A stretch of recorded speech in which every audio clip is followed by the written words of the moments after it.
Buenos días. Qué momento especial para empezar el día reavivándonos con la palabra del Señor. Cuando Elías huyó, hubo un silencio profético de parte de él hacia Acab, pero no hubo silencio de parte del Señor. Como vimos el día de ayer, envió a dos profetas para que advirtiesen y también para amonestar a Acab. Nos dice el capítulo 21 del libro de Primera de Reyes, que pasadas estas cosas, aconteció que Nabot de Jezreel tenía una viña junto al palacio de Acab.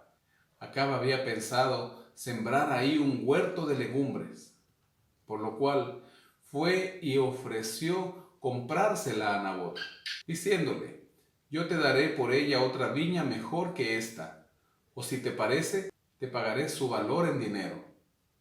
Nabot respondió a Acab: líbreme el Señor de darte yo la heredad de mis padres. En Números, capítulo 36, versículos 7 al 9, nosotros encontramos que en la ley del Señor prohibía vender las heredades. Si había una deuda, el acreedor podía hacerse de la heredad hasta que la deuda sea pagada. O en caso contrario, si la deuda no era pagada, cada 50 años, en el año del jubileo, la heredad volvía a la familia, porque durante todo el tiempo debía pertenecer a esa familia. Así el Señor aseguró que todos posean la tierra que él había prometido. La negativa de Nabot no le gustó a Acab, que había aprendido, al igual que su mujer, a ser un hombre obstinado, y así como un niño malcriado se acostó en su cama, volvió su rostro y no comió. Al verlo Jezabel, preguntó: ¿por qué estás tan decaído de espíritu y no comes? Él le contó el motivo. Así que esta mujer le dijo: ¿no eres acaso tú el rey de Israel? Levántate, come y alégrate, yo te daré la viña de Nabot de Jezreel. Jezabel, su esposa, una mujer pagana, pensaba que el rey era el dueño de las tierras y era el dueño de la vida de las personas, como en otras naciones. Acá quien debía reinar era Dios, y el rey era un hermano más del resto del pueblo. A ella se le viene a la cabeza una idea descabellada y demoníaca. Maquina llamar a los ancianos de la ciudad, a los cuales les envió cartas escritas por ella, pero selladas con el sello de su marido el rey. Estas cartas que escribió decían: proclamad un ayuno y sentad a Nabot delante del pueblo. Poned a dos hombres perversos frente a él que atestiguen contra él y digan: tú has maldecido a Dios y al rey. Luego sacadlo y apedreadlo para que muera. Muy parecido a lo que en el Nuevo Testamento leeremos antes de la muerte de Jesús, cuando fueron personas a atestiguar en contra de él. Deuteronomio capítulo 17, verso 6 y capítulo 19, versículo 15, prohíbe y el Señor condena al testigo falso. De esta manera hicieron y dieron muerte a Nabot. Dice el verso 14, que enviaron a decir a Jezabel: Nabot ha sido apedreado y ha muerto.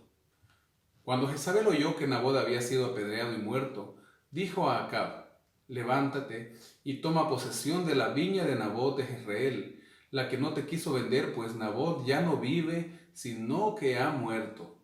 Nuevamente Elías había llegado y el Señor envía palabra a Elías y le dice: levántate, desciende a encontrarte con Acab, rey de Israel, que está en Samaria. Él está en la viña de Nabot, a la cual ha descendido para tomar posesión de ella. Cuando Elías fue con el mensaje, Acab le dice: me has hallado, enemigo mío. Acab consideraba su enemigo a Elías. El mensaje que el Señor enviaba era: no solo has matado, sino que también despojas. En el mismo lugar donde lamieron los perros la sangre de Nabot, los perros lamerán también tu sangre, tu misma sangre. Al estar frente a frente Elías con Acab, le dice: te he encontrado, porque te has prestado a hacer lo malo delante del Señor. Yo voy a traer el mal sobre ti, barreré tu posteridad y destruiré hasta el último hombre de la casa de Acab, tanto al siervo como al libre en Israel. Pondré tu casa como la casa de Jeroboam y como la casa de Baasa. De Jezabel también ha hablado el Señor y ha dicho, los perros se comerán a Jezabel en el muro de Jezreel.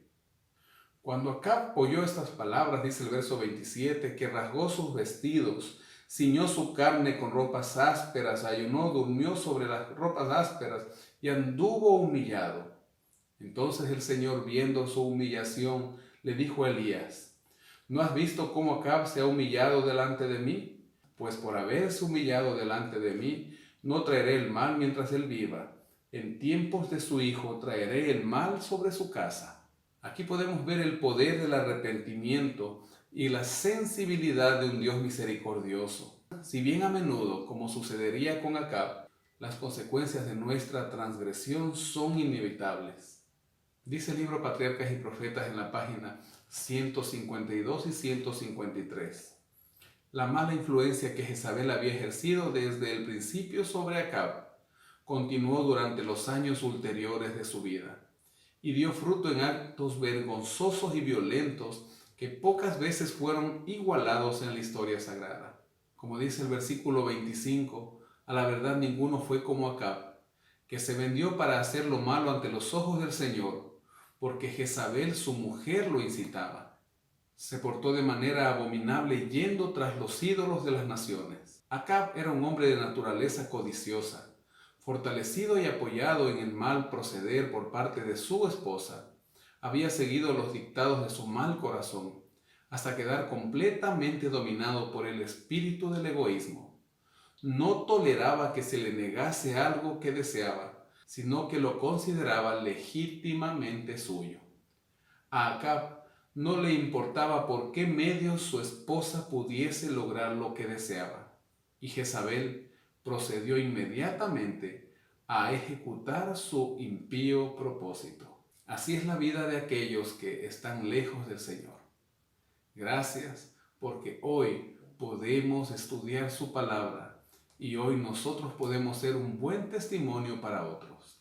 Es posible que cerca tuyo haya alguien que esté alejado del Señor y que esté pensando en motivos codiciosos, que esté teniendo motivos que lo lleven a actuar de una mala manera. Mediante nuestro testimonio, mediante nuestra oración y mediante nuestro consejo, estas personas pueden escuchar la voz de Dios y cambiar de proceder. Oremos por ellos en este día. Que tengas un día lleno de bendiciones.